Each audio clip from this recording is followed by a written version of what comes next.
வணக்கம் friends, welcome to round about Gates YouTube channel. எல்லாரும் எப்படி இருக்கீங்க? நல்லா இருக்கீங்களா? ஒவ்வொரு நாளும் ஒவ்வொரு கோயிலை பத்தி டீட்டெயிலா இந்த சேனல்ல பார்த்துட்டு வரோம். இன்னைக்கு நம்ம பார்க்க போற திருக்கோவில் திருக்கண்டலம் எனும் ஊரில் உள்ள அருள்மிகு சிவானந்தீஸ்வரர் திருக்கோவில். இந்த கோயிலை பத்தி டீட்டெயிலா தெரிஞ்சுக்கலாமா? இக்கோவிலில் சிவன் சக்தி தட்சணாமூர்த்தியாக தனி சன்னதியில் இருக்கிறார்.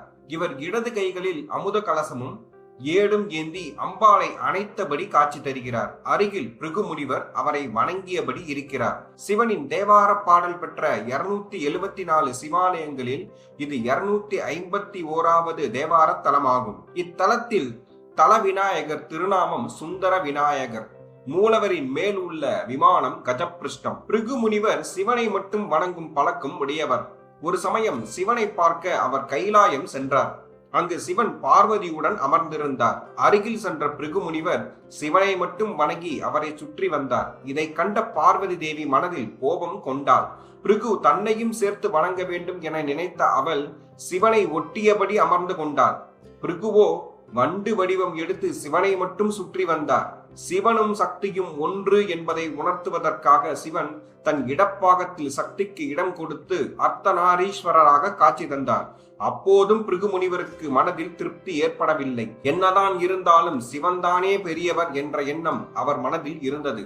பின்னர் பிருகு முனிவர் பூலோகத்தில் சிவதல யாத்திரை வந்தபோது கல்லில் ஒரு வகையான மரம், அந்த கல்லில் வனமாக இருந்த இங்கு அகத்தியர் பூஜித்த சுவாமியை கல்லில் மலர்களால் அர்ச்சனை செய்து வழிபட்டார் பிருகு முனிவர். அப்போது சிவன் அவர் முன்பு தோன்றி சிவனும் சக்தியும் ஒன்றுதான், சக்தி இல்லாமல் சிவனும் இல்லை, சிவன் இல்லாமல் சக்தியும் இருக்க முடியாது என்று உபதேசம் செய்து அம்பாளை தன் மடியில் அமர வைத்து சக்தியுடன் இணைந்த தட்சிணாமூர்த்தியாக காட்சி தந்தார்.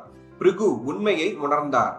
சக்தியின் பெருமையை உணர்ந்த பிருகு முனிவர் அம்பாளிடம் தன் செயலை மன்னிக்கும்படி வேண்டினார். இதனால் அம்பாள் மனதில் ஆனந்தம் கொண்டதோடு தன்னையும் சிவனையும் வழிபட்டு ஆனந்தமாக இருக்கும்படி அருள்பாலித்தாள்.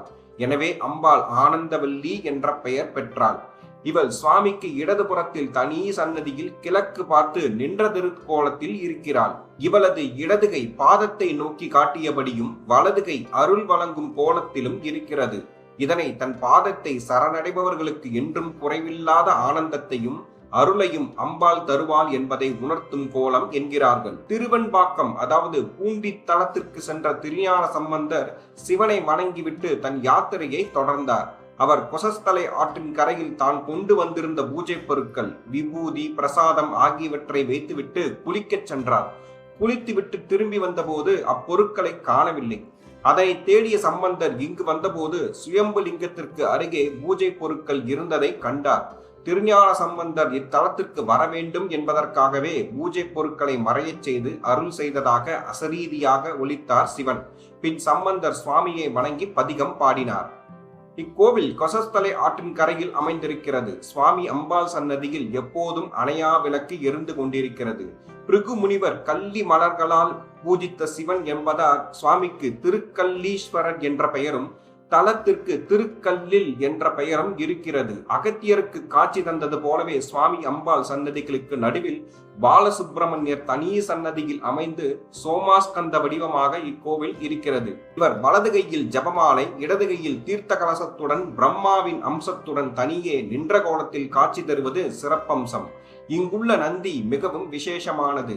இவரது பெயரிலேயே சிவனை சிவானந்தீஸ்வரர் என்றும் தீர்த்தத்தை நந்தி தீர்த்தம் என்றும் அழைக்கின்றனர்.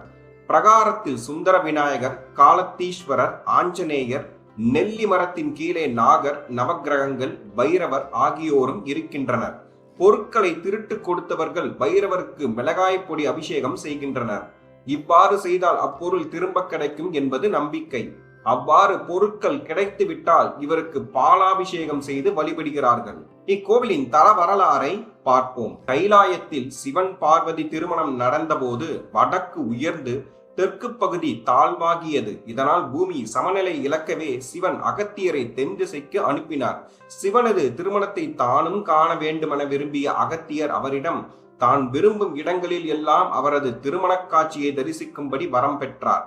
தென்பகுதியை நோக்கி வந்த அகத்தியர் திருப்பாலைவனம் தலத்தை வணங்கிவிட்டு அங்கு தங்கியிருந்தார். அன்று இரவு அவரது கனவில் சிவன் தோன்றி இத்தலத்தையும் தீர்த்தத்தையும் குறிப்பால் உணர்த்தி சோமாஸ்கந்தராகவும் காட்சி தந்தார். பின் அகத்தியர் இத்தலம் வந்து சுவாமியை வழிபட்டார்.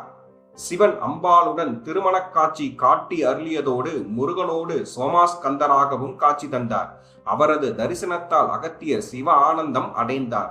தனக்கு அருள் புரிந்தது போலவே இத்தலத்தில் இருந்து அனைவருக்கும் அருள் புரிய வேண்டும் என வேண்டினார் அகத்தியர்.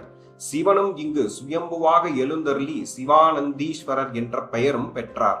இக்கோவிலின் மூலவர் சிவானந்தீஸ்வரர், உற்சவர் சோமாஸ்கந்தர், தாயார் ஆனந்தவல்லி, தலவிருச்சம் கல்லி, தீர்த்தம் நந்தி தீர்த்தம். புராண பெயர் திருக்கல்லில், இப்போது இருக்கும் பெயர் திருக்கண்டலம். கோவில் திறந்திருக்கும் நேரம் காலை 6 மணி முதல் 12 மணி வரை, மாலை 5 மணி முதல் இரவு 8 மணி வரை திறந்திருக்கும்.